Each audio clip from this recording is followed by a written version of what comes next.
thanks to Sarah. Sarah, stand up. Sarah, she's smart, you know. I'm a dinosaur. She was able to get a QR code on these for you, those of you who want to do Venmo. So, Sarah, I'll give you those of these, and maybe you can just give one in this row start and one in the other row start. Pass it down. One down, pass down. The other thing we do is, most of you receive notifications by email. This is our email address book.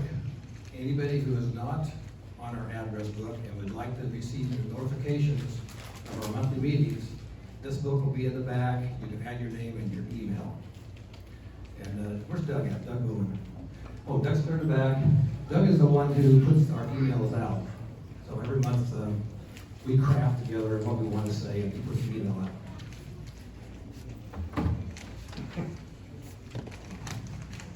Okay, one more thing we're going to do. This is a new event that I want to introduce. I don't know how successful it's going to be, but I'm going to give it a shot. About 15 minutes after this meeting closes at 3:30, when the mounts are done, we're going to invite a person or a couple to share their transition story. And it'll take place right here. It'll be a smaller group because I know many of you have obligations. And we did have Carol and Bob Hollowell set up to share their story. Some of you know Carol. She's the CEO of Swiss Point. But due to a family situation, they were unable to attend. So I'm going to tell my transition story. So any of you who want to stay afterwards and listen to my boring transition story, you're welcome. Okay, we're going to get on the main event here. The Mounts have some very good friends who have attended some of their seminars. Mary and Dave Rabbit are going to come up and introduce them, and then we'll get on with the Mounts.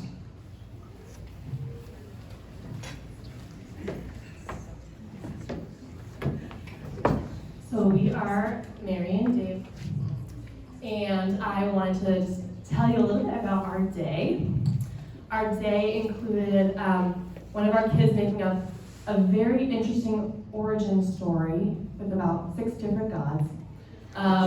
We did LDS Church for the primary program, but we also had Episcopal Church in the morning.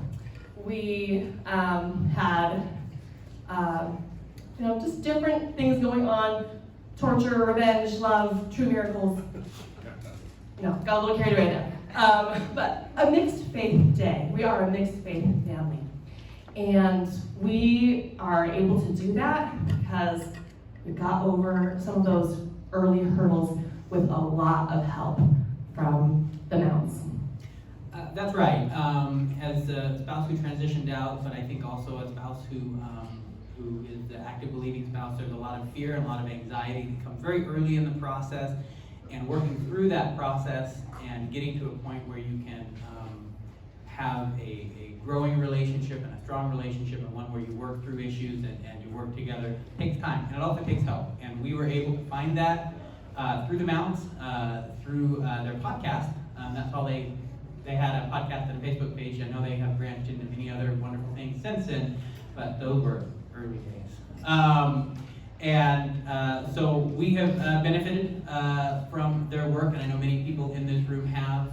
They give freely of themselves and their time and their talents. Boy, where does that roll off the tongue from? But anyway, we're grateful for the help that they've given us and the friendship that we share. And so we just want to introduce them and welcome them tonight, and encourage everyone to give close attention.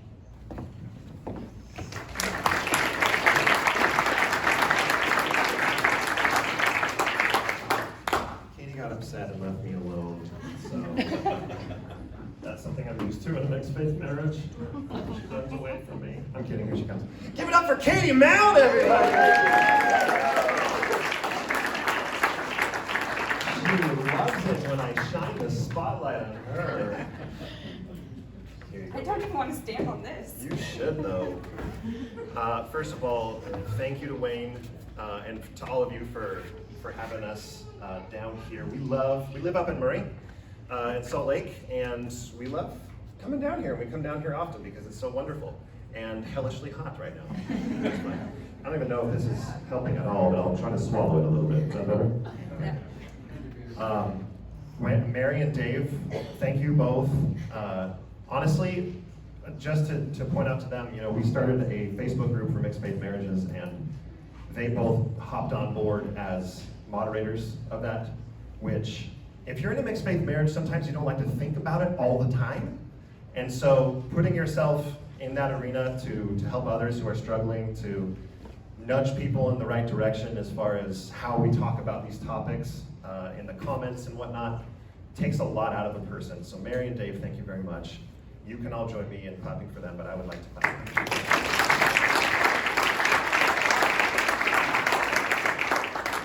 Okay, just for my knowledge, I would love to know how many of you are currently in a mixed faith marriage. If you want to know. Oh my goodness! People. Oh my gosh, that's awesome. Okay, how many of you were in a mixed faith marriage maybe before the transition to post-Mormon? Yeah, okay. And then the rest of you who are post-Mormon or not affiliated to the church at all? Yeah, okay. So I think that our hope for at least this time with us is that if you're not in a mixed faith marriage, it's okay, because there's so much about communication within differing viewpoints that you can learn from a mixed faith marriage. And you know, you can do that with COVID, you can do that with masks, you can do that with basically any hot topic. Let's talk about masks. No, we're not gonna get there. We won't get there today, but I don't want to ask this group, and there's a strategy behind me being the person to ask this question. This is rhetorical. You don't have to raise your hands. But we have fully active believers in the room right now. Obviously, a lot of mixed faith marriages raise their hand. Coming from the heathen heart of atheism, I just want you to know that we love you. We understand how difficult this can be. We can understand that walking into a room that says post-Mormon Southern Utah discussion is like, oh my gosh, what's going to happen here? I don't think I could have done it. Well, you didn't for a while. I didn't. I didn't. So as we try to do, and who's never listened to and this is, please raise your hand, who's never listened to this podcast before? Thank you. So one thing hopefully that you see is today we want to help model conversation and putting relationships over differences of belief. We want to make sure that this isn't just a message about mixed faith marriage. This is a message about relationships and having boundaries and being able to be direct about where you're at, but not at the cost of very dear friendships and relationships. I would not want to lose this lady in my life. I would not want to lose my friends and family. And so I try, and you do as well, to not use some aggressive language sometimes. Time and a place. This is not the time nor the place. Yeah. So- Let's go ahead and just get into it. We're gonna. Do I hit enter? Oh, we've got a clicker because our wonderful friend Randy. Okay. Here we go. Okay, so we're going to give just a brief overview of who we are. We met 2002. This is Alan and I on a train from Barcelona down south because we were picking up our new trainees that were next to us. We're back on the mission. We started off meeting in the Provo NTC and then was shipped to the same mission, and we basically served next to each other the whole time in adjoining areas. So we saw each other on and off, and Only kissed once. we tell the mission and no, we did not. He always tells that joke. I hate it. 25% of the people laugh, so that's better than about half of my Recycle jokes. that. Anyway, we got to know each other really as very good friends, and then Alan and I both happened to transfer to BYU the same semester, and he hated BYU. He was playing volleyball at UCLA and transferred to play volleyball at BYU, and then we were married by December, so it was really quick after we met. It was indeed. This is a kind of a dark, it's showing up a little bit dark, that's okay. That is not me, nor Katie in that picture. Our marriage, we skipped quite a few years, you saw. We skipped a lot of years here, but everything was perfect, nary a fight from 2004 to 2013. Not the truth, but in August of August of 2013. This picture's from September. No, it's not. That timeline doesn't work. Why did I put September? Because that's when. Oh, originally we had a different picture from September. Just don't worry about it, okay? Stop yelling at me. In August, here's a pretty dramatic transition from a laugh. My father was hit and killed by a drunk driver in Georgia. And that was as you can imagine, a pivotal moment in my personal faith journey. I was also at that time called. The last text I received from my dad the day before he was hit by this driver was him congratulating me on being called as Elders Forum president. So you can imagine as the next few years unraveled themselves that this experience was very tied and made things very complicated personally for me. I don't attribute this moment as the reason why I lost belief. What would you say, Kate? Like an emotional chink in the armor? It got me thinking a little bit, and that was a difficult experience. Can you think? Of course it was. Now, just a few months after that, this is a picture of us seeing Les Miserables, which, if you've seen, this part of the story does not get any more uplifting because that is a very depressing show. It's very good though, but. At this point, some anxiety, some depression had sunk in. If you look at the timeline, this is also when the Gospel Topics essays started to unveil themselves on the church website. And as I was preparing for a Elders Quorum lesson, I stumbled upon those essays. And these few sentences, many of us in the room can probably state verbatim of how our journeys started with our faith. And reading those at the time, I was not in a very healthy emotional or mental state. I was not ready to confront a lot of that stuff. And so I threw it on the shelf, right? I turned it off like a light switch and just went on my merry way. I just kept going, working hard, both at work and in the Elders Quorum, and just kind of forgot about it. Emotionally, I didn't, but up here, I convinced myself I'd never seen a thing. Until, oh, look at that, I'm wearing a BYU hat. Fitting for yesterday. That's right, that's right. So then, up until March 2017, when I knew Alan had depression, he had anxiety, he had been to doctors to, see if maybe there was something wrong with his heart. And a lot of these things that he had been bottling up inside were manifesting physically for him. And so he said, we moved to a new ward, and he said, I really want to just sit down and figure all of this out. And I said, that's a really good idea, but let me make sure you have all of the right tools to figure it out, right? And so he said, I'm gonna just put my head down and do this. And I said, okay, great. And this is a conversation we were having in the car.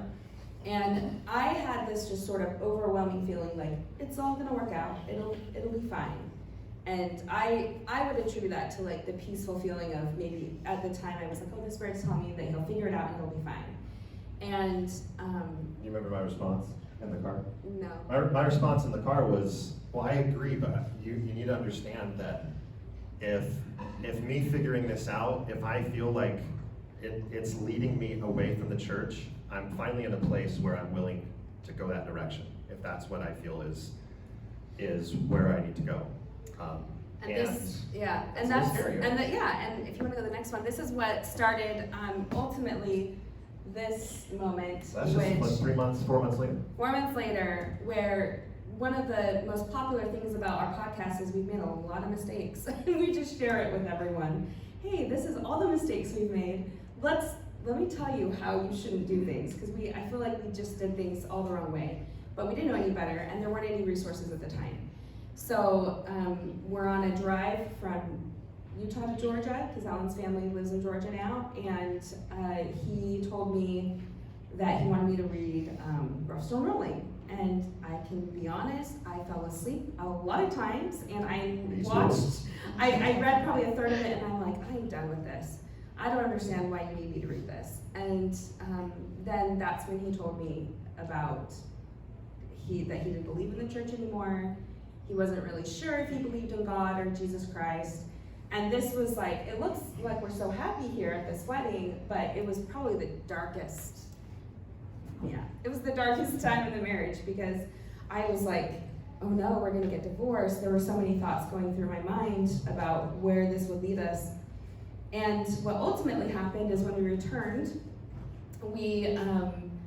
I met with the stake presidency and member, and I said, is there anyone that can navigate, like can help me or talk to me about it? You don't have to give me a name right now, but is there someone in the stake that could like help me know what to do? And he said no. And I said, there's no one in the entire stake I can talk to. And he said, there's no one that you can talk to about mixed faith.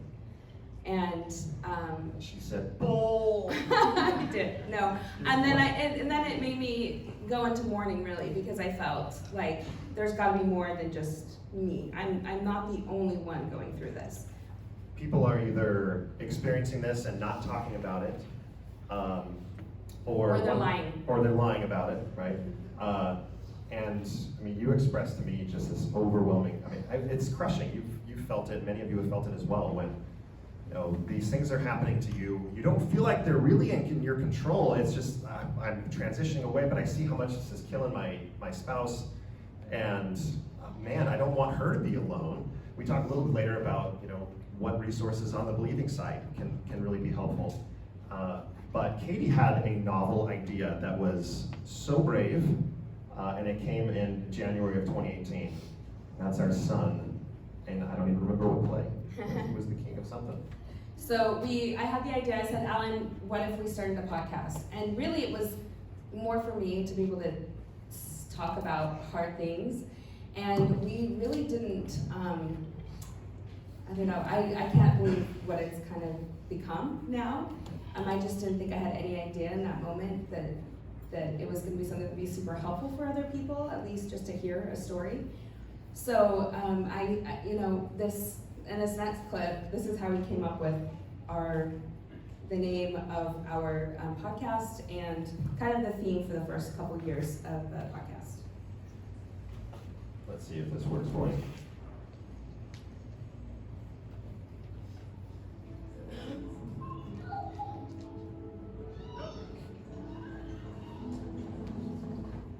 Some people long for a life that is simple and planned.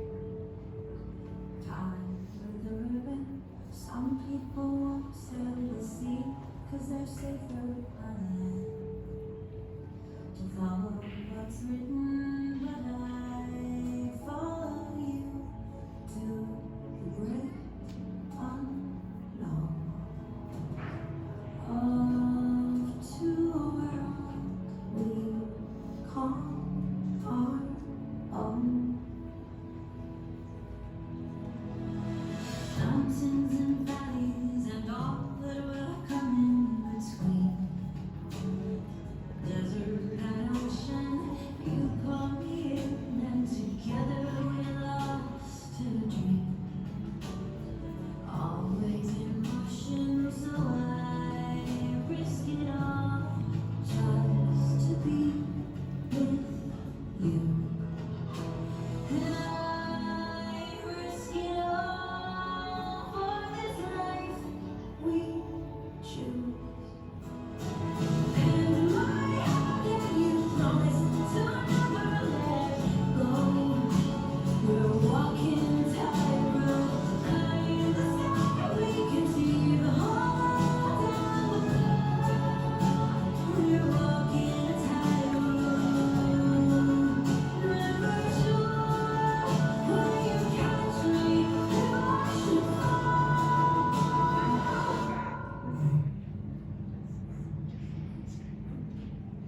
It's all a new future that comes with a breathtaking leap. Walking a tightrope with you.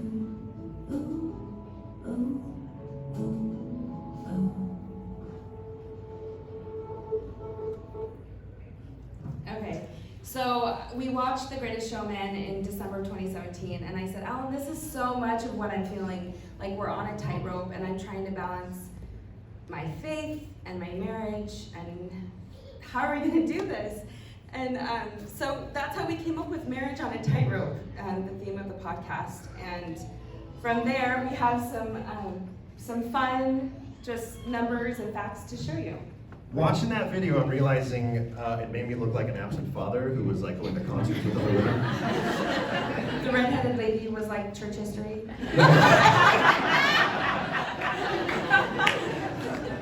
Just kidding. Quite the temptress. Quite the temptress. You have to laugh or you cry.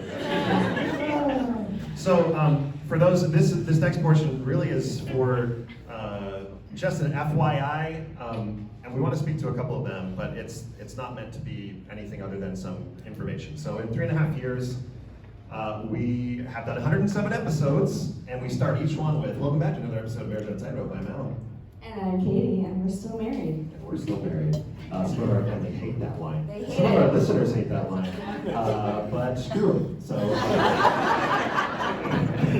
gonna do what we're gonna do. Keep it. That's right. We looked through our emails.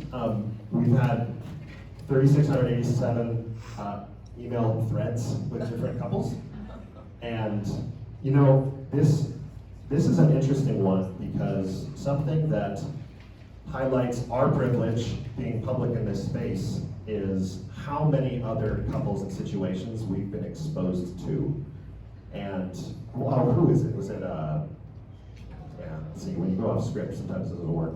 There's a pretty popular quote that says like the greatest solution to bias is travel or something like that. Mark Twain or something. Randy knows better than I do on this stuff, but there's no better way to get past differences than sitting down with someone and having a conversation with somebody, and that works in both directions.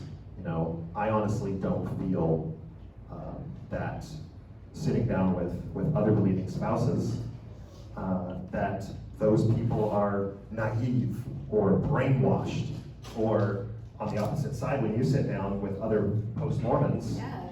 do you do words like apostate and No. go through your mind? I mean, I think that at the beginning it did, for sure. I was really scared about the community, and we'll get into it as far as support goes, because I recognize now how important gatherings like this are, especially to our post-Mormon spouses or friends or family. But in the moment, I did not realize why they needed support. And I mean, obviously, after 4,000 emails, we definitely do. We've put in over 10,000 hours. Now, that doesn't mean we're an expert at this. We're By experts. definition, Yeah, actually, which read the power of habit, that's right. right? You know, we are the Michael Phelps of mixed faith. No, just kidding. A lot of time, and in fact, we watched the BYU Utah game last night. Rest in peace, Utes. But we watched that. You are last night. cheering for BYU. Don't. I'm not. I was very unbiased in that statement. I did not show my cards, but now you revealed. There were some mixed faith couples there. I don't know if she's here tonight or today, but she asked, like, "Do you ever just get sick of it?" And that's not an impression, by the way. That's my blanket female voice. And it's no, sorry, that's I'm crossing the line. Let's move on. So, you know, we were lucky enough. I know that you post-Mormons down here in southern Utah have no idea who Bill Reel is, but we were lucky enough to get plugged in with Bill. We sent him. We recorded our first episode, sent it to him, and he said, "It's releasing tomorrow." And we went, "Oh, okay." So we instantly had a listenership. We had listeners right away because of that, and it's just grown from there. This is a really, really fun one for me. TikTok has been really fun. For some of you in the room, TikTok, so it's this social media, it's like, okay, so social media is, jokey joke. But on TikTok, on my TikTok channel, about 80% of my TikTok followers have nothing to do with Mormonism. But all my content is religious-based. Believers in the room, do not follow. But that's, just in the last couple of weeks, I've gotten hundreds of messages of, "Oh my goodness, I grew up Jehovah's Witness. Oh my goodness, I'm just left evangelicalism. Oh my goodness this, oh my goodness that." And it's hopefully for those in the room who are currently in acute pain due to either your faith transition or that of the spouse, that to me is very helpful to know that we are not alone in this. This is something that happens all over the place, and there are people that understand what it's like, even if they don't understand the whole coffee stuff and all the intricacies of our childhood faith. Okay, we put this fun picture up there. We've had 400 couples, so that is like, we have become friends. This was a murder mystery party I think we did with some of them. But a lot of these people have now become our closest friends and are exclusively the people that we hang out with. We have gone to, includes all the people we've gone to dinner with that we've sat down and met in our home or elsewhere, and as well as about 150 couples who have gone through our Marriage on a Tight Workshop on a Tightrope with Natasha Helfer. And we're gonna get into that now, but one thing that I saw in our community was there were very little resources, and we are not professionals. We just are people who are telling our story. So, you know, I said to Alan, I have this idea that we could create some sort of course for mixed faith couples to go through, and so that they can navigate this really difficult part of their life. And we approached Natasha, and she was gracious enough to partner with us, and it's been pretty amazing. I know a number of couples here have been through it, but one of the best things about it is seeing how other couples work through their own problems, and it's not just coming from us. And so here we are. We came up with a 6-week course, and we're going to talk a little bit about that, as well as some stats that we took from our own group. So here's Natasha, here's us. It's an online course, and then we meet together once a week, and we have felt like it has been a lifeline, which is the feedback we've received from so many of these the couples. So yeah, the remainder of our time before we get to the Q&A, we want to present not really the content of the course, but some of the themes in it, and then some of the learnings. What we did a few weeks ago is in our Facebook group with mixed faith couples, we made a survey. We asked them to take this survey just about their mixed faith relationships, some of the things that are hard, some of the things that are better, those types of things. And we got like 515 responses in a week. And this is not a perfect survey because this is coming from our Facebook group. And so, you know, I think that there's more women on Facebook, and so there's a little bit of skewing with the numbers, but overall, I think it's a good representation of the group as a whole.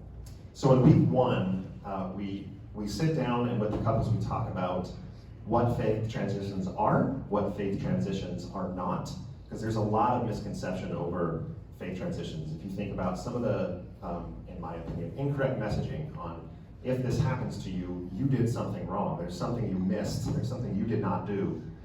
Or you sinned, you did something. Omission or commission. Remember those sins? They're my favorite. So we sit down and we talk about that.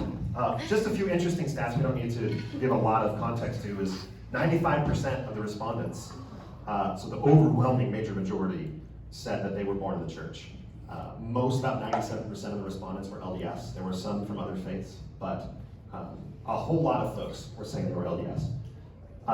This is to give you some context. This is a comment that you can hear within the LDS church, but at the end of the survey, they were able to leave just comments. And this one, can we do it? Yeah. Dope. This says, Jehovah's Witnesses face a unique challenge, perhaps.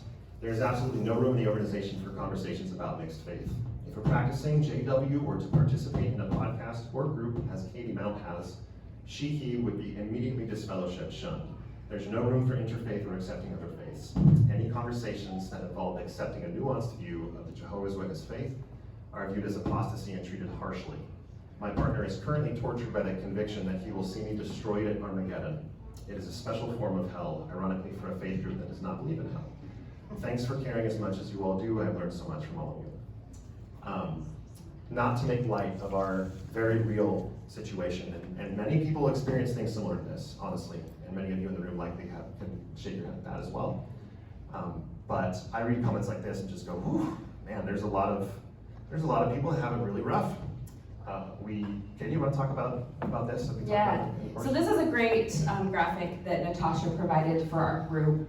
So this is by Stark Inc. And right here you can see the degree of tension with the culture. So over here on the left side you got the ultra liberal and then the ultra strict on the right. And you can see where Mormonism falls, which is in the very strict category.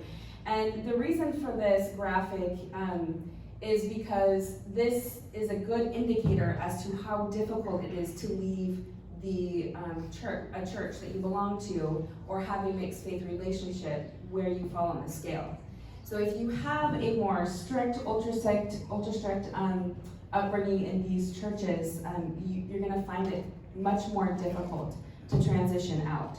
Whereas if you were Unitarian, Universalism, Episcopalian, if Dave's still here. I know you had to run out. yeah, Episcopalian, you could probably pick a partner who fit the bill as a Catholic or whatever it is. But really on the right side, you're gonna, with the more strict cultures, you're gonna find that those strict cultures marry within their own, and which makes it much harder and difficult to leave once you're in that and you decide to do something else. Right. This was interesting. Again, not a scientific study, but 20% of the respondents said that both their spouses had transitioned away. We have found that this is likely for mixed faith couples where one spouse goes away from the church earlier than the other. This is probably a lower number than just people that are in our Facebook group are typically still in a mixed faith marriage. So while looking at this, we said, wow, 1 in 5? If you're a believer, you're like, okay, 80% chance that I stay in, maybe? I don't know. Katie, what is that like for you, seeing all the couples that we've talked to after a few years? We get an email that says, hey, just to let you guys know, we're no longer mixed faith, as I left as well. Is that scary for you now versus what it was like at the beginning? I mean, in the beginning, I look at the summer and I'm like, no way, that is not gonna be me. But after time, you learn that in order to stay in your mixed faith marriage, there has to be some nuance on both sides, right? So that doesn't mean you have to like be out or be in. In fact, I don't even like saying, those labels because everyone's on their own faith journey. But I think this can be scary for people, at least for sure in the beginning. But we've also known people who have been doing it for much, much longer than we have. So I think we get privy to that knowledge. Yeah, the general advice we try to even remind ourselves of is don't get hung up on what's going to happen in 3 years, 4 years, 5 years. Our oldest is 15. We're not preoccupied with, is he gonna go on a mission? Is he not gonna go on a mission? Let's worry about what's happening in our family now. That's the Buddhist in us, I guess, is good here now. All right, so just a quick few hits. Who transitioned first? 54% was the husband, 42% was the wife. I think this is a misconception. I think there's a lot of people who are like, oh, it's always the husband. No, I mean, there are lots of women who transition as well. And so this is a good representation of that. Again, not perfect because we have a lot of women in the Facebook group, so. True. Then how old were you when your marriage became mixed faith? That red bar at the bottom there is 30 to 39 years old. You're more established. I'm 39. I was 35 when this all happened. Who was in that age group when your transition occurred? 33. So a few. Who was in your 20s when your transition occurred? 40s. 40s? 50s? 60s? Winter chicken dinner. 70. We have a 70. 70s? 80s? That's tough. I think we've definitively proven no one out of their 80s ever leaves the church. Or just now. So if you're 79 and you still believe, time's a ticking. Just kidding. I mean, you look at that and it makes a lot of sense. In your 20s, a number of you did transition in your 20s, but in your 20s, you're getting your family established. I mean, these are scary times when your kids are being born. That structure is really helpful.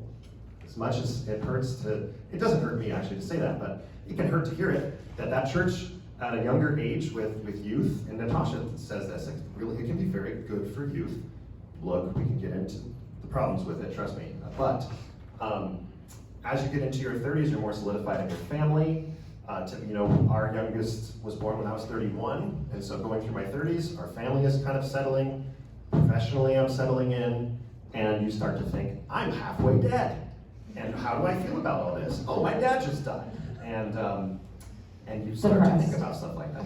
That's right. Okay, so the second week is probably like the golden week, the one that people need the most, which is the communication and intimacy in marriage.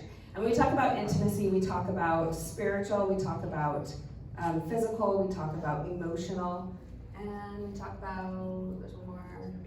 Intellectual, thank you. Intellectual intimacy. And this can be really hard in a marriage, but we have some good news. We do have some good news. Well, first I'll read this. Again, this is a comment from another respondent to the survey. I'm actually wondering how long our marriage will last without the deep level of open communication that we were accustomed to prior to the faith transition. My wife doesn't want to talk about religion beyond superficial stuff. I have to find engagement elsewhere on church topics or even just philosophical life topics. She won't share her spiritual church stuff with me because they are sacred and I'm no longer worthy enough to be entrusted to hear them. I wonder if it's slowly eroding our marriage. It may be the #1 silent but deadly killer of marriages. Anyone going, oh, I feel that? Yeah. When you read that? I mean, I think I felt that in the beginning for sure. That was my mentality, is we weren't gonna get past it. We were going to stay in this space where we couldn't talk about anything. But, we talk a lot about how when we learn tools, the sandwich approach, the 4-me statements, when we use those and we're able to talk in an open way, that creates more intimacy within the marriage. And it shows in the next graph. So 56.4% of the couples said that not being able to communicate in a healthy manner was in the top 3 most difficult aspects. It was the #2 reason listed. We'll get to the #1. I want to hear guesses, audience participation. What's the #1 most difficult part of a mixed faith marriage, do you think, according to our respondents? Kids. Alcohol makes an appearance. Yes. In fact, I'm just kidding. Alcohol does make an appearance, and we'll get to that. But communication, so if you think about it, if you take the kids out of the equation, which wouldn't that be wonderful, for just a few weeks. Today We're enjoying that now. Do we seem brighter in our countenance? Because our kids are gone. Our kids are gone, that's right. But if you take the kids out of it, Yeah, this is the #1. this is the #1 issue, thing. is communication. But there is some good news, and here it is. We asked, do you feel like your marriage is weaker or stronger? And overall, the respondents said that they felt like their marriage was stronger. 70%. 70%, and this is from both the believing, transitioning on both sides. And the interesting thing is that the biggest cohort, the believing wife, the biggest cohort, was also the one that said more often than others that their marriage had been strengthened. We didn't ask due to the mixed faith marriage, but since it began, things have gotten stronger. And that's good. That's very good. Okay, here we go with another video. So we found this, my sister shared it with us, and one thing that we loved, especially at this point in our marriage, it was probably like a year ago where we had found a good norm. We were communicating on a high level, and then we listened to this video, and we'll play it now. But the tagline right here, if change is what you need, you can change right next to me. When you're high, I'll take the lows. You can ebb and I can flow, and we'll take it slow and grow as we go. And this became our second song of the podcast that we played nonstop.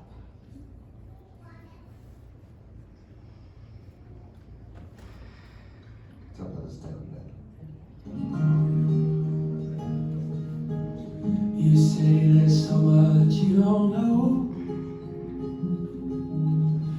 You need to go and find yourself.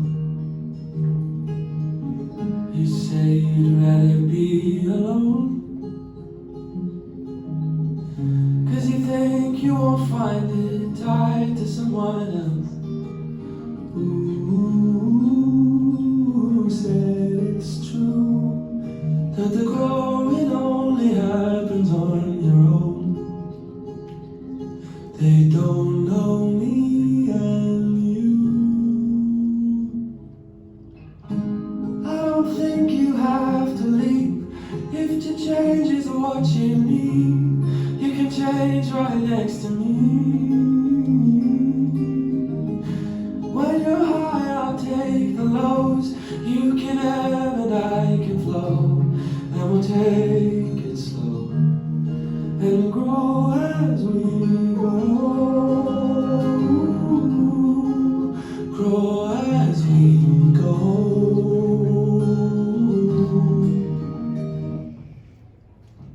So Katie and I do that dance every night.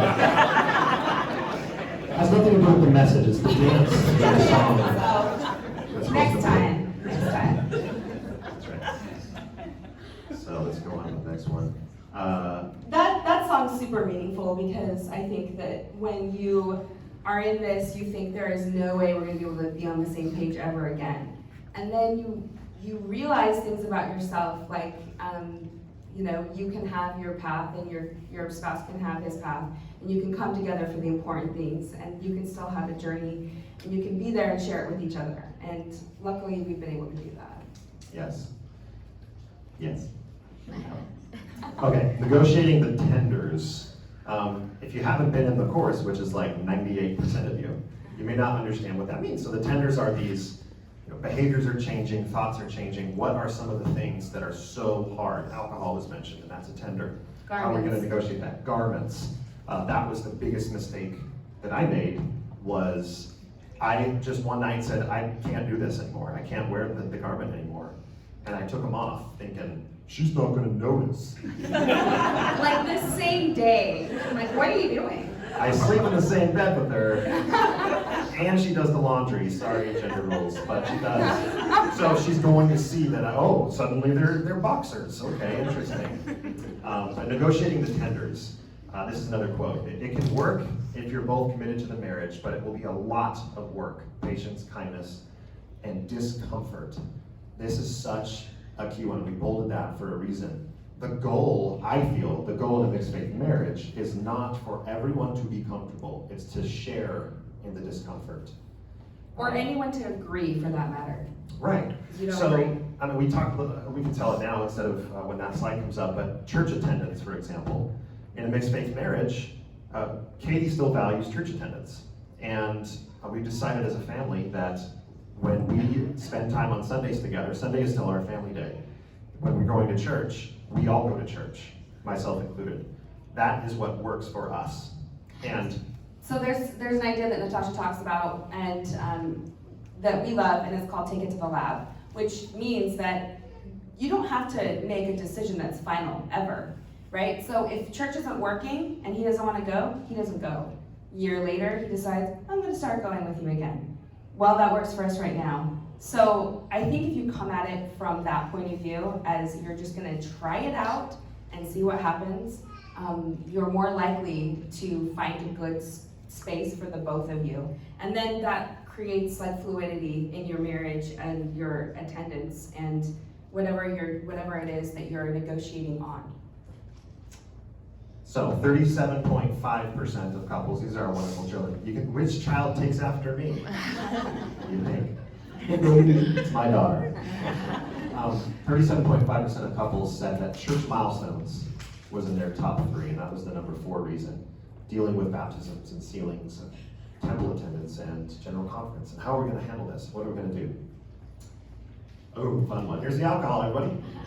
Katie, you want to talk about this one? Yeah, so I was pretty adamant that Alan was never going to drink alcohol, and he was really good and patient, and we talked through it for a good year and a half, and then he had his first drink, and that, I mean, it's not been kind of a regular thing, but for, I think it was your birthday, I bought tickets to Fenway Park, and we went and saw the Boston Red Sox and the Yankees. And as a peace offering, I bought him his first beer. She bought me my first beer at a baseball game, and I hated it. He hated it. He thought it was disgusting. But I drank every single drop with a smile. Thanks, babe. But we chose it down. We also sat in seats that were much closer than the ones we paid for. So all in all, we drank beer and lied that weekend, and it was wonderful. And I was an accomplice. You were? Oh, I'm gonna burn that. It's all your fault. Okay. And then this, the church attendance, 17.7% said that attending church weekly was an issue in their mixed faith marriage. This is interesting because you remember the cohorts of what we had, believers versus non-believers that were responding. Only 14% of the respondents said that they were fully active. 39% saying they're no longer active. 20% are basically Catholic. No offense, I'm so sorry. Where they go on Easter, or my daughter's giving a talk and I want to support her, or Special occasions. special occasions. Yeah. And then 27% identified it as partially active. Now, how would you describe your temple activity? And this is a pretty clear line, as would be expected. But if you look at the believing wife, which is that second to the bottom, for example, about 60%, which is the yellow and the blue, are not currently attending the temple regularly. Now, we didn't have any kind of COVID questions in here, so that certainly could play into it. But I think rather than this being like interesting, for us it's a good reminder that the way that someone worships is theirs. And I don't feel like I have the right to tell Katie what she values participating in the LDS Church, and vice versa. So she can participate how she needs to.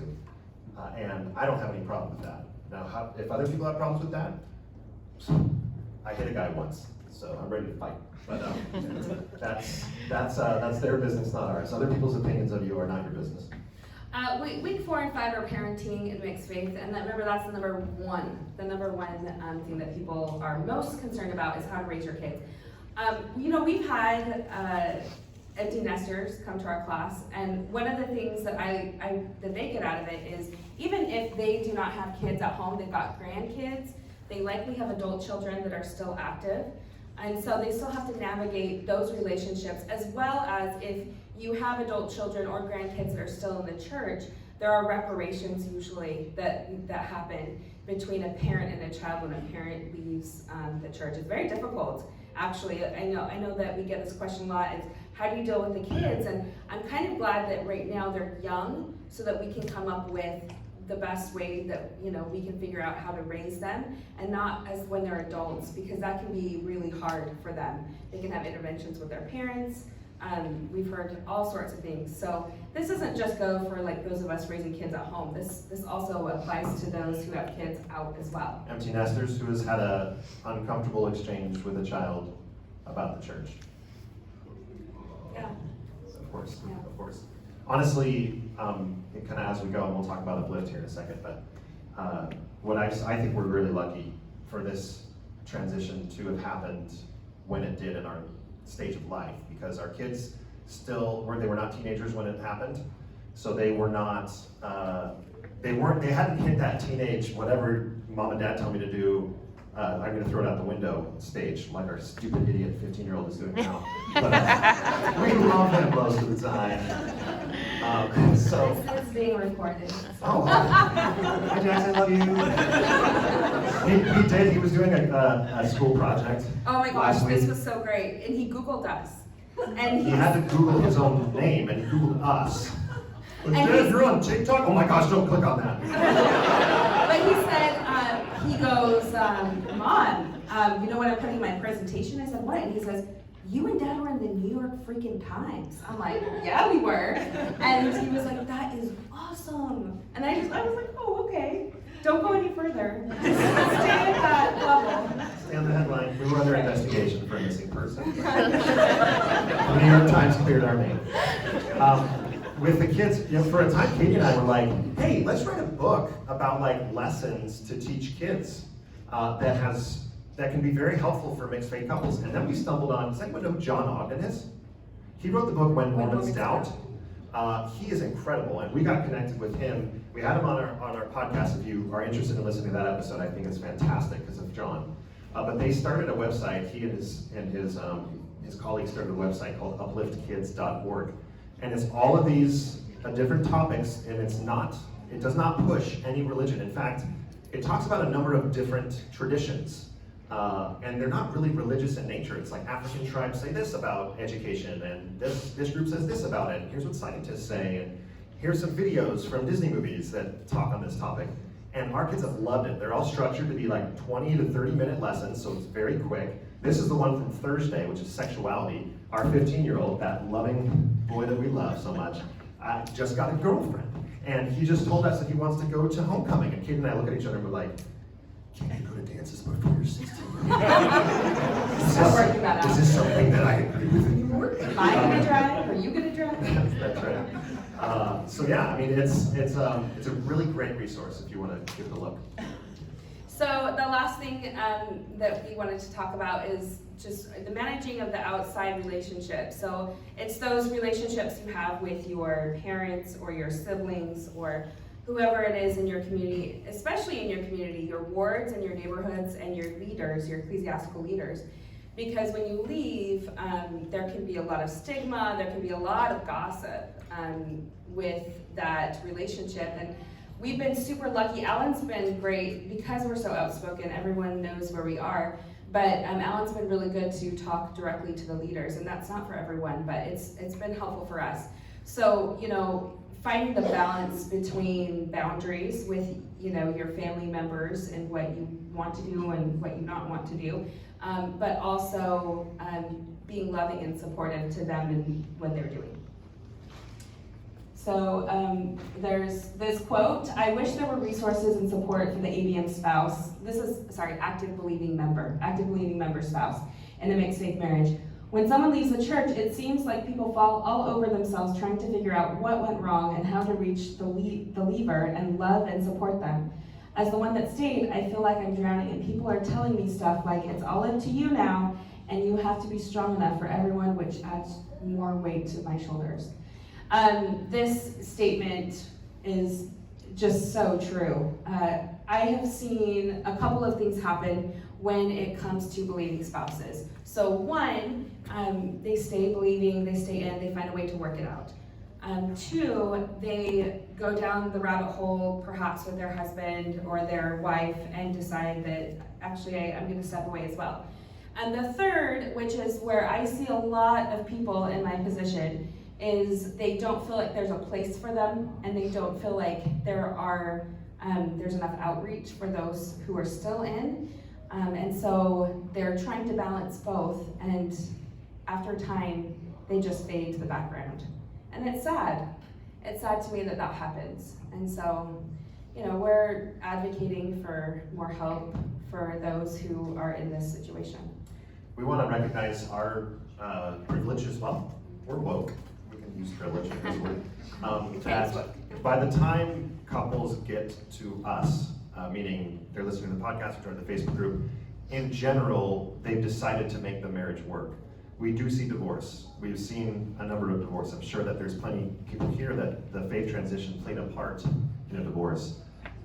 For the most part, the divorces happen before they get to us. And then they're either one or both the spouses is trying very hard to make it work once they're listening to our podcast. So that would be kind of like a dark horse fourth category, I guess. Sure. Oh, we're not done. There's a bonus week. Sex and intimacy. Should I do that again? For the camera? Yeah. Sex and intimacy. Check this out. Okay. Has your sexual intimacy improved or weakened? So blue is, it's about the same. Red is it's improved. And yellow is it's weakened. So look at those transitioning lives. Yeah.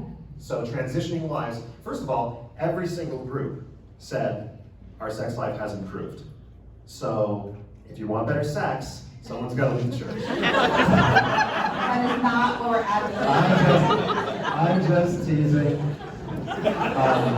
But it just very anecdotally, it's interesting. And it's not a huge, overwhelming, lead or anything. But transitioning lives and transitioners in general are saying that their sex lives are better. Oh. And there they are. See one of the braces in the background? His bedroom's right underneath ours. So he knows firsthand.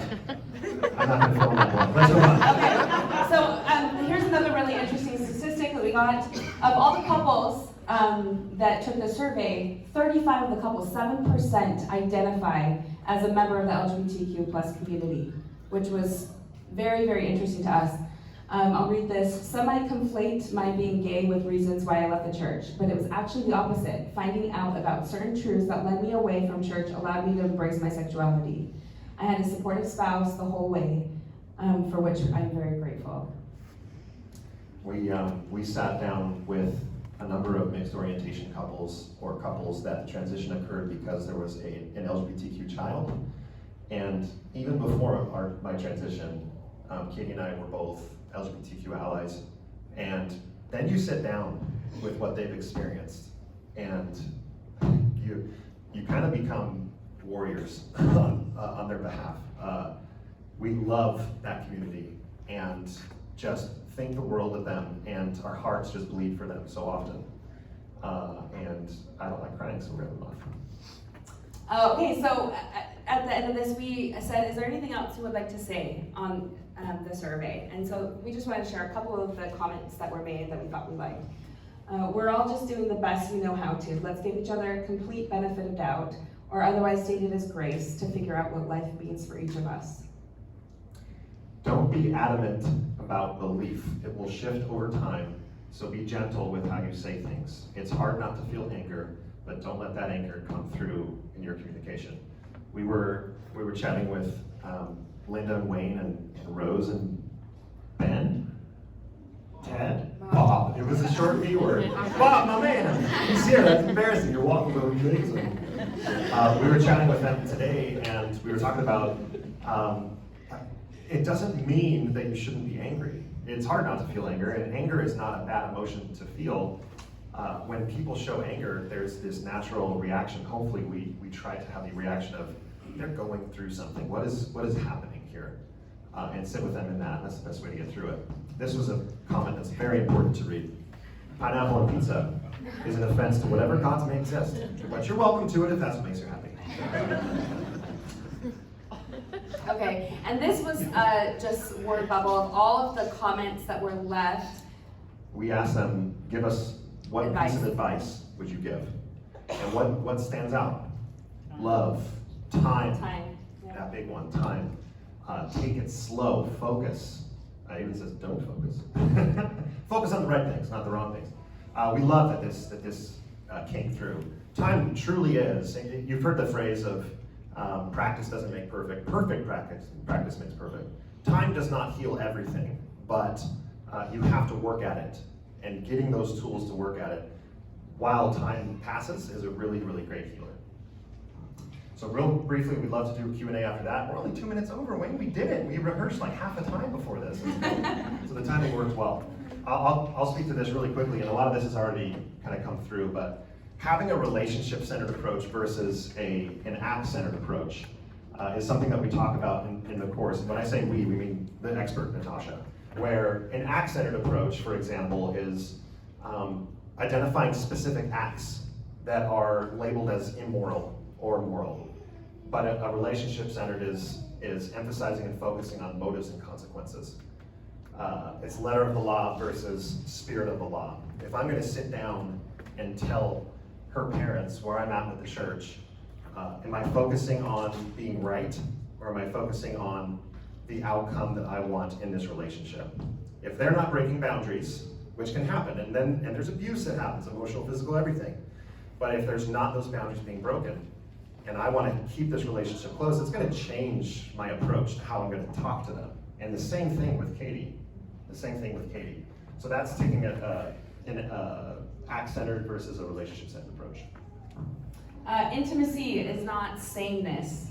It is not ownership, and it is not conditional. And what we mean by those things is, so with sameness, we are not the same people. We are two different people in a relationship.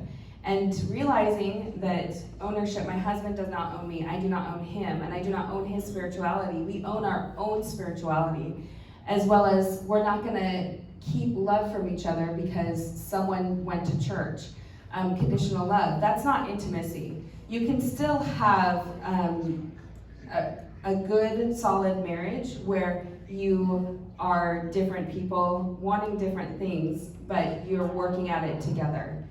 But those three things, that's not intimacy. I dare to say that our relationship, much like the questions that are stated, that it's better because of that realization. Honey, will you watch Breaking Bad or Game of Thrones with me? No. That's okay, I'll still love you. I won't watch Bridgerton with you. Okay. But we'll watch Ted Lasso together. Or we'll watch Ted Lasso, even though it has F words. We're an honor.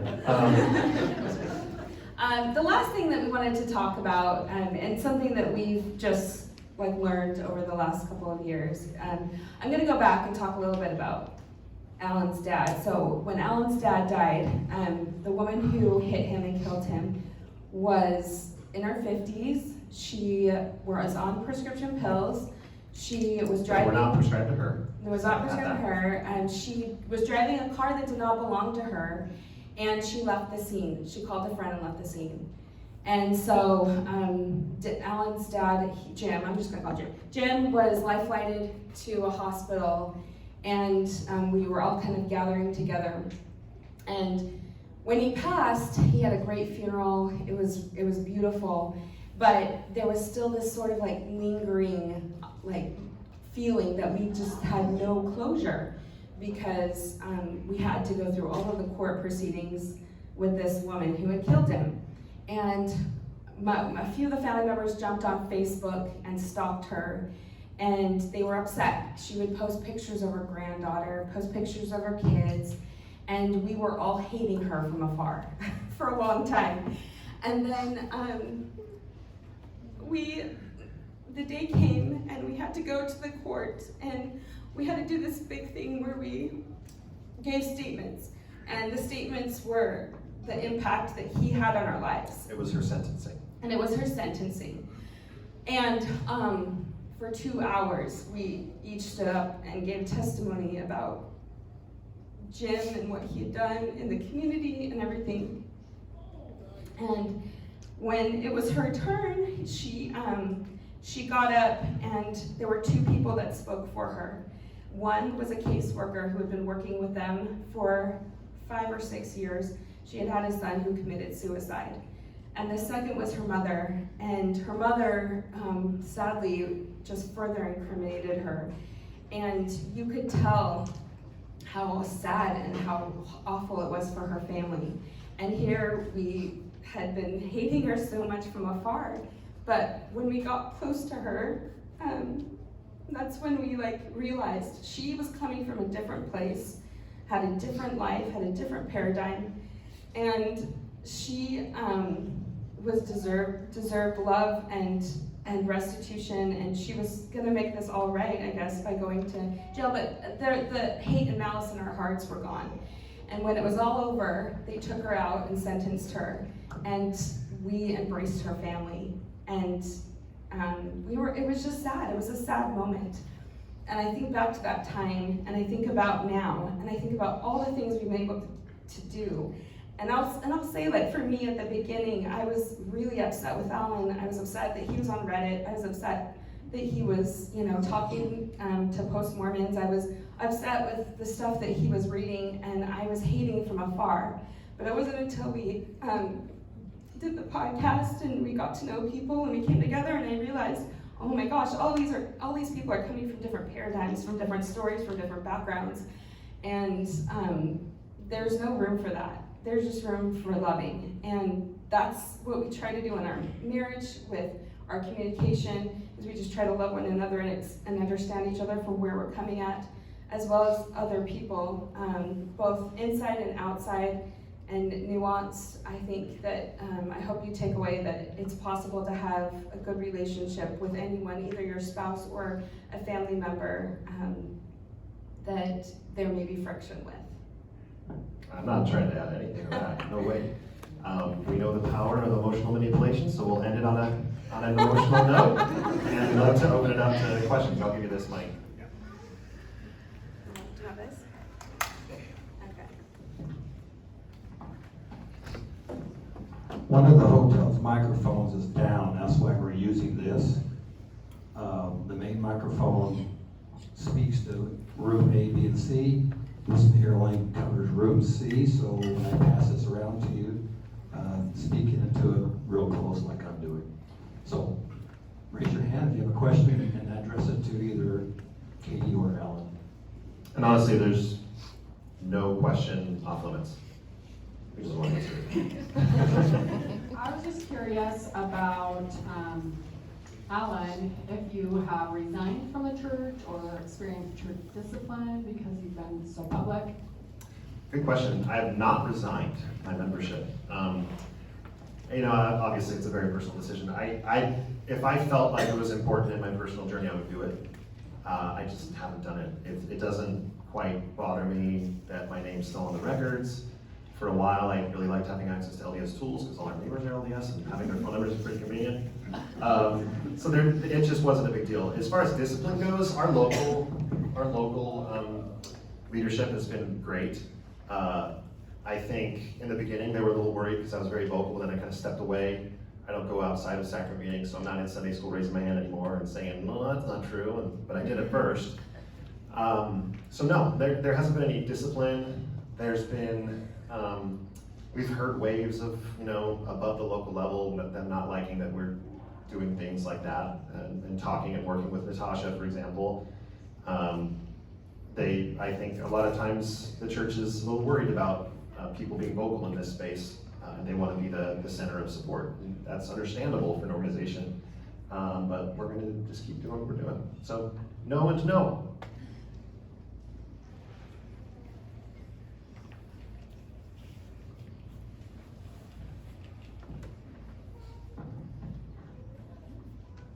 I guess I'm just trying to find the best way to go about approaching people I know about leaving. All my immediate family, we all left about the same time, but we have extended family. A lot of them don't know. And leaving that to my parents, that's my mom's sister, people like that. But I've become more vocal recently, just trying to share that I feel more free and empowered by leaving. But not all my friends are understanding, and even when I've tried to be polite, some of them just keep attacking and want to know why. So any insight to that would be great. You want to take it on? Okay. So when you say attacking, what do you mean? So you say that they want to know why. Have you basically been holding off on being detailed with them? Yeah, so, and long story short, my divorce and then me leaving the church happened back to back. The divorce allowed me to have the strength to lead the organization. But I've held off a lot. I wanted to be discreet and just as level-headed as possible in regards to just family and friends. Yeah. And most of my friends have been supportive and kind, but I have a friend. He served his mission where I grew up in San Diego, and he reached out to ask me some questions on why I'd left. And I pointed out that he's been very rude. He'll see things like, so, have you abandoned Jesus Christ? And just not the nice. Have you?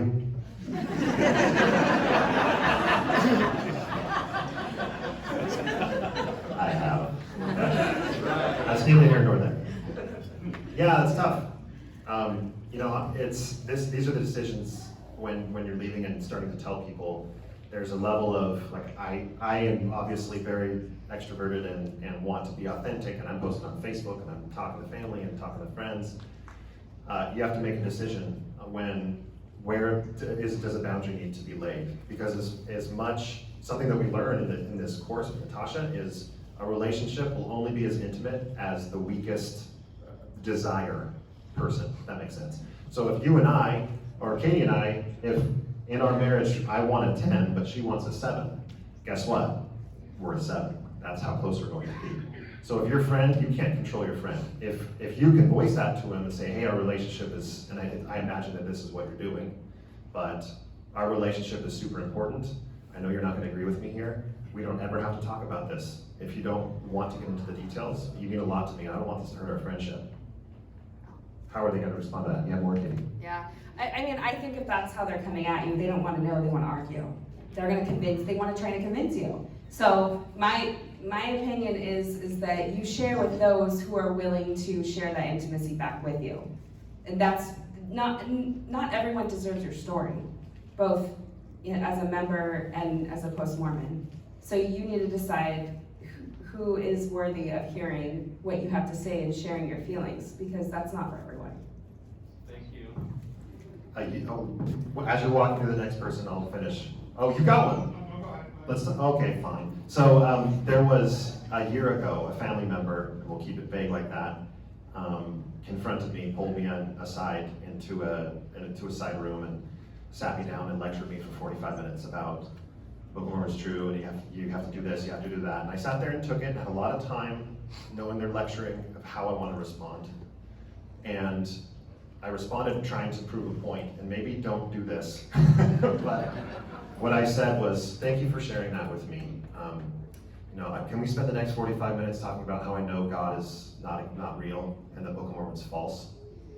And I will not sit here. And I said, exactly. I have no desire to do that. I have no desire to do that. When we leave this room, we got to figure out how we're going to have a relationship without me doing that to you and without you doing what you just did to me. I'm not interested in being reconverted, and I'm not interested in deconverting you. I don't care. It does not matter. I know your faith's important, etc. And that relationship's about a 5, because they don't want it above a 5, and that's just, sad reality at the moment.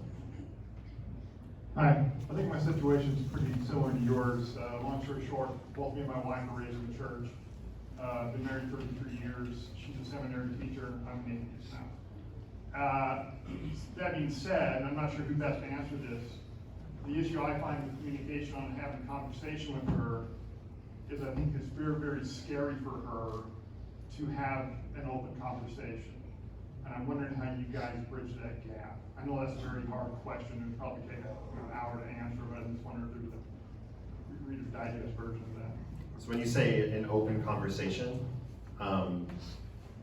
give us an example scenario. No, just if it goes to my non-belief, either in God or in Jesus or in the church, and that becomes very scary for her, because that almost forces her into territory that she's not comfortable going to, because it questions her faith, it questions her belief, and so communication kind of stops, and I don't feel right to push past that, because that's not fair to her. I'm just wondering how if you guys hit that, and how you've been able to work through that, because that's kind of where I'm stuck right now. Right, good question. You got something? Therapy. So I'm going to tell you that on the believing side, she will only go as far as she is comfortable going. And Alan learned real early on that the more he pushed, the more I was like, nope, don't tell me, and I dug in my heels.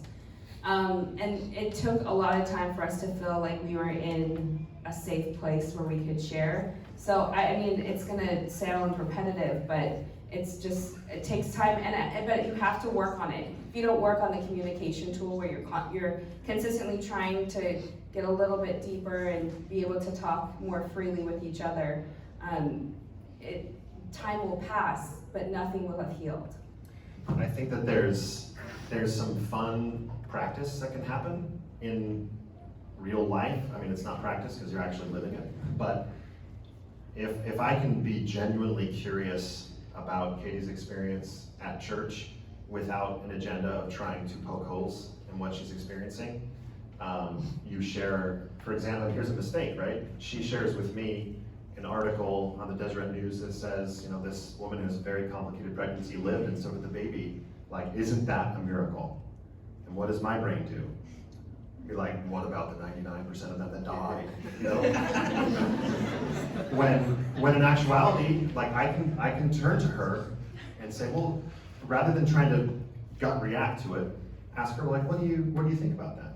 Well, I think it's amazing that this woman lived and the doctors were able to do this, and maybe even she throws in like, look, God blessed her life, and says, and I can agree with how great is it that she made it. I can celebrate that. When Katie, and I'm not always great at it, but when she shares these precious moments with me, she's being vulnerable, knowing that I very well could the horns could come out, right? But if I could just appreciate where she's coming from and not feel like I have to offer up what's down here and up here, that can be helpful. And then I'll ask her, I won't even ask her most of the time. If she wants to know what I think, she'll ask. And in general, men, Just do that. If she wants to know, she'll ask. A lot of times it says, yes, dear, that's great, that's wonderful. But I don't know if that's helpful at all. You're welcome, your marriage is gonna make it now.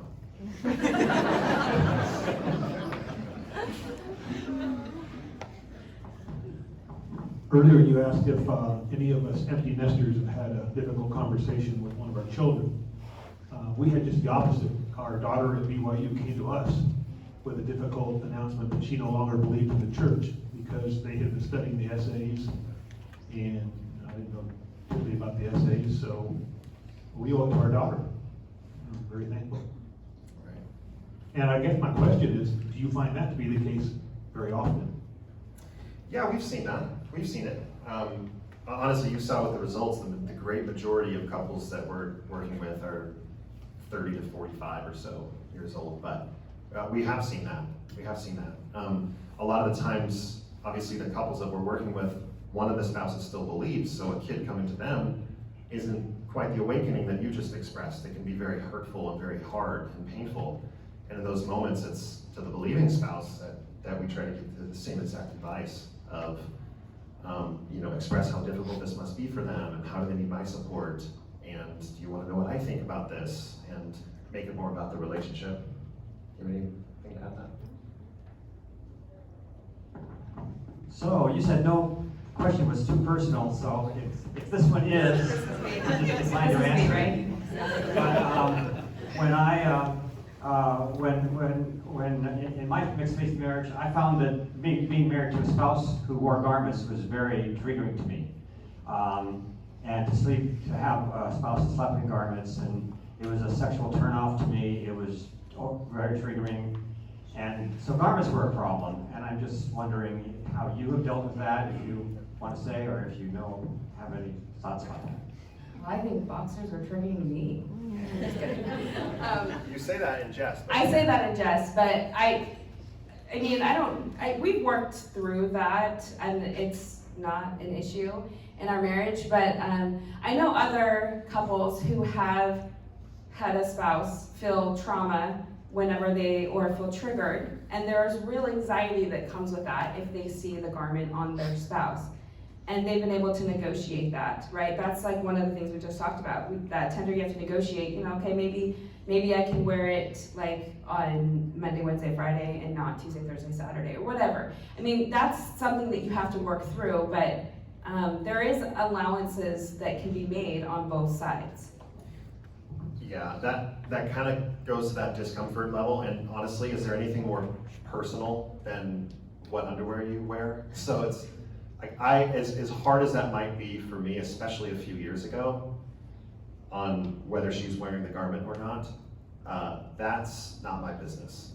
It's not my business. And in the same way, it's not her business what I wear underneath my clothes, which, there's nothing there. You can see. Oh, can you? Yeah. There's a lot of sweat, too. There's a lot of sweat. So, I knew. That's one of the downsides of not having an undergarment. I'm a high sweater. Well, that's a difficult one. But leaning into that discomfort, and is she willing to come to bed without them once a week? Or there's a lot of different things you can try, and then if it doesn't work on either side, try something else. Aaron? Thank you. So if any of you are sitting in this room and questioning whether you should do this marriage in a tightrope program, the answer is yes. If you want to strengthen your marriage, do it. I'm an active believing member, my wife's post-Mormon.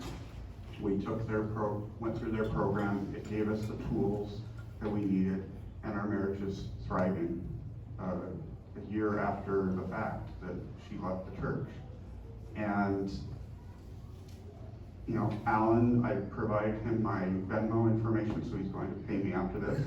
Right? It's a referral fee. But no, in all honesty, it is great. Even if you're not a member of the church or religious at all, it is a fabulous program to go through and learn and grow with these other couples and learn those communication skills. If you want it to work, you gotta work on it. And I have nothing bad to say about them. They're fine, upstanding citizens, and I don't know, Alan doesn't like that, but great program. No, I like it. Thank you, Aaron. That was very nice. Our next session with Natasha, the 6-week course, starts 2 Sundays from today. So if you're interested, just hit us up afterwards, but that's not why we're here.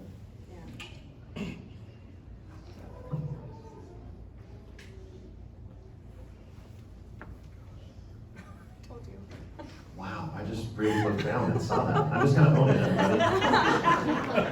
This means I care. Every drop means that I care. Sarah. You're amazing. I got to meet Alan like a couple months ago and spend some time with you, and you're amazing. But I wanted to ask Katie, you and Natasha are really close, and I wanted to commend you for standing up for her during her disciplinary council and showing up for her. And I wanted to know how you felt, how that turned out, and your reaction, your response to how that was handled, and how you feel about it now. Jeez. Okay. It was actually super traumatizing. It was really hard. I had to do a lot of like therapy work when I got back because it was really, really painful. But you know, one thing that was great is I felt like on the podcast we released an episode about what happened, and I always think like if nothing comes of it, I just hope people realize that we should treat each other better. And we heard back from lots of people, lots of our own stake president and area authorities who had listened because it was sent to them by a family member or a friend and said, listen to this and see what like all the bad things that happened during this disciplinary council. And the overwhelming response was, I'm so sorry, that will never happen in my area or my stake, or as long as I am around, I will be a part of this, and it won't happen here. And so, you know, I don't know if that's just them being nice, but they were the one that reached out and sent the email or the message. And so I have to believe that they were being genuine with that. And so I just think like, at least people know how to treat each other when, you know, this happens, because it does happen. And anyway, it was hard, it's still hard, but I still feel like good has come out of it for me. Good for you. Yes, I agree. Yeah, she said area. We had a few area authorities tell us that this would not happen where they were, which was great to see. I was super proud of Katie. Yeah. I did not go with her to Kansas. She went herself, and I was super proud that she stood up for her friend. So proud of you. Oh. Right here. Okay, we've gotten over the hurdle of garments and alcohol and that sort of stuff. How have you guys reached a compromise that you feel good about with tithing? Ooh, yeah, tithing. So I think this is one that was a lot easier for us, for whatever reason, than it is for many. So we can talk about strategies that some couples have taken. Do you want to talk real briefly about what we've done? Yeah, I mean, Alan didn't want to pay tithing, and that's he makes money, and I'm home with the kids, and so we came to an agreement. I was already spending buckets of money on primary and my primary leaders and everything, and was not getting reimbursed, and not just because I didn't want that. So anyway, I support our local community and ward just with money and with charitable giving the way that I can, and Alan's totally fine with it. But as far as a regular full tithe paid, that's not something that works in our relationship. So we've been able to work that. But some other strategies that couples have used, they've divided it up. So whatever that, if it were $300 they would pay a month, they would divide it in $150 the spouse would use to pay towards tithing. The other one they could use toward a charitable charitable giving, however they want to work that out. But there's so many different ways that you can do that. And the one thing that I was worried about with tithing is I was worried that maybe my membership and my temple attendance and stuff would be tied to that, because my spouse does not want to pay a full tithe. But again, we have great local leaders and we haven't had any issues. They have never asked me or prodded me or told me I should be doing something that I'm not doing now.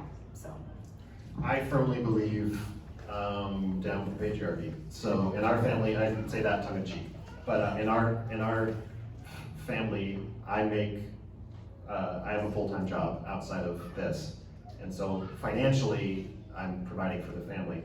But that's not my money, it's our family's money. And so when we have a conversation about what we want to do with that money, she has just as much right as I do. Equal rights there. So the 50-50 has been 5% each has been the most common. If it would make you more comfortable to talk to local leadership and ask them like, hey, I'm really concerned about this. If we did that, would you consider me a full tithe payer? That could play a lot into how you would feel about it. And if they say no, look, that's deferring to local leadership is something that I did for a long time. I even still do it now. I'm playing by their rules. If I want to go and ask to baptize my daughter when she turns 8, what fight do I have if the stake president says no? It's not my belief system anymore. And I did try that, by the way. He didn't want an atheist baptizing. So those are a few things we've seen. I appreciate the resource you two provide. I have been listening to an earlier podcast where you had mentioned that you had decided that you would go to church with your spouse, and then you backed off because you just couldn't be there. So I'm at that point where I had just moved back to Utah after 12 years away, and so now I'm like, it's like the combination of the culture and just the negative headspace I'm in when I'm in Sacrament. Like, how did you decide to begin attending with your family once again? Yeah, great question. It's honestly just do what feels right in that moment, because there was about a 9-month period where I'm not going to be doing this anymore. I'm done, and I stepped away. And then we decided, I'm going to go back. And in fact, there's 4 episodes that we did in the 50s, maybe. I don't know, somewhere in there, where we did a 4-part series of I'm ready to go back to church. It's going to be easier for her. I think I'm in a better headspace. Let's see how that goes. We took it to the lab. I think church attendance more than anything has been, for us, is taking it to that lab, trying something. If it doesn't work, going away. If you're in a place where you think you need to step back, step back. Have you not attended for any significant amount of time? I have been attending. You have been? My husband is reading Greek art on the side, and I'm writing, and I'm just like, why do we go, you know? So Right. it's just me going, but then just being super negative. Last week was testimony meeting, and I wanted to jump out of my seat and leave. Right. Well, I mean, that's, I don't know, that's weird because everyone loves fasting testimony. that is the one Sunday we don't go. Yeah, so we don't go the first Sunday. That is the negotiation that we've reached currently. And what we've been doing for the longest amount of time in our faith marriage is that Fast and Testimony Sunday, we do our own family thing. And we do it together. Whether that's a hike or we do an uplift lesson, we'll stay home. And then the rest of the weeks we'll go, but usually one of those weeks we're traveling somewhere. And so it's about half and half. But try that. And if it's like, but that doesn't work, I miss the community. Okay, well, then try going to just Sunday school and not sacrament meeting, or try the opposite, just going to sacrament. There's a bunch of different things. One thing that is super important, and a lot of us can really feel for this, is we know very few decisions are final. And it's okay to try something and for it to not work, or for it to work now but not work next month. You don't have to stay finalized. In a mixed faith marriage, that's huge. Be able to say, right now, this is what I need to try. And if that doesn't work in the future, or maybe that's going to make her a little uncomfortable, but she's willing to see how that feels. And in 2 weeks, she's going to come back and say, look, I tried, I can't do this. I tried taking my garments off Monday, Wednesday, Friday, and it doesn't work for me. That's too strong. It feels like I'm taking vitamins in a little vitamin tray, and one of the pills is don't wear garments, and I don't like that. I want to wear them. Like, there's a lot of things that we've tried that don't work. Okay, that was a weird analogy, Wayne. I just want to point that out. Keep going. We're about out of time. Let's take one more question, if there is one. Okay.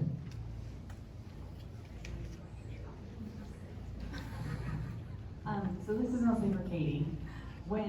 husband left the church, my sister left the church right before him. And we had a big conversation on my front porch about how I was super strong and like dedicated to God, and why would I ever consider anything else because I knew God. And I had faith and light and hope for life, and like I was happy with where I was. And since he's left the church, I've become much more nuanced than I ever thought was possible.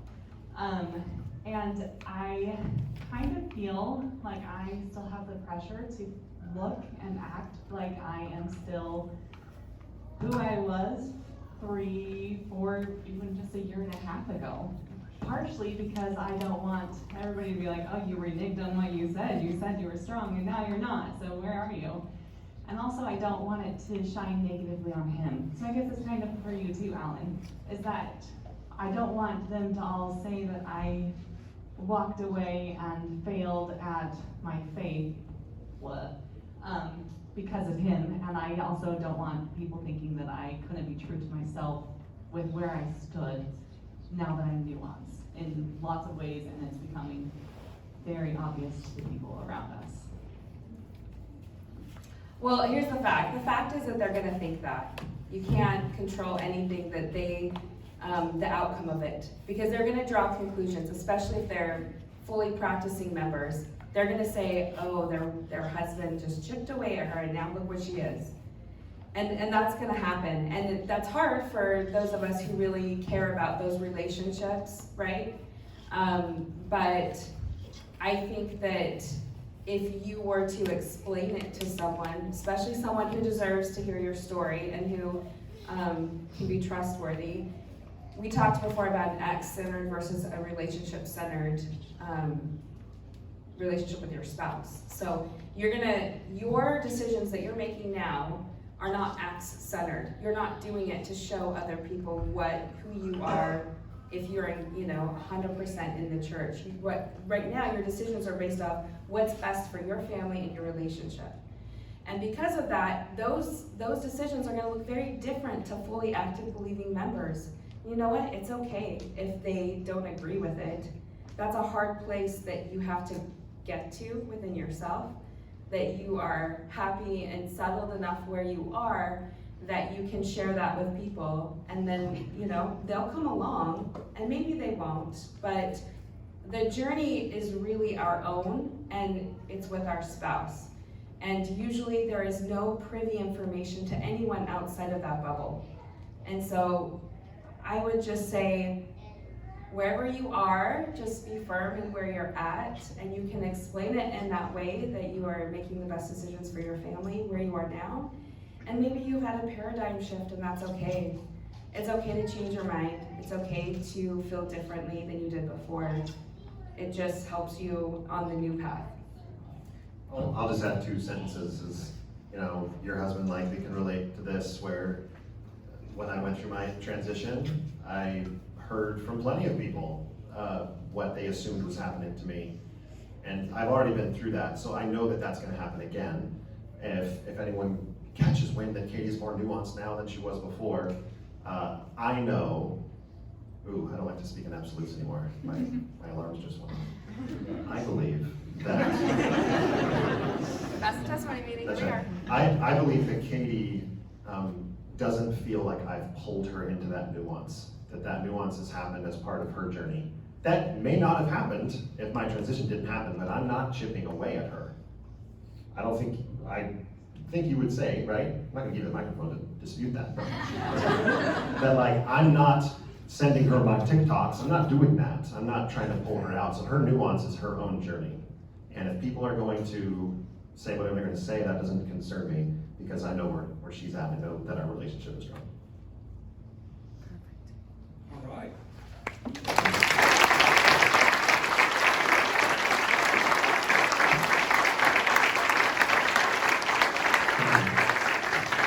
Thanks for having us. I know you're going to give your transition story. Can't wait to hear it. We're going to stay a little bit longer until we head back up to Salt Lake, so we're happy to answer questions. And when John DeLynn comes down to speak, nobody show up, because we have a little competition with that. I'm going to go change my shirt. Thanks, everybody.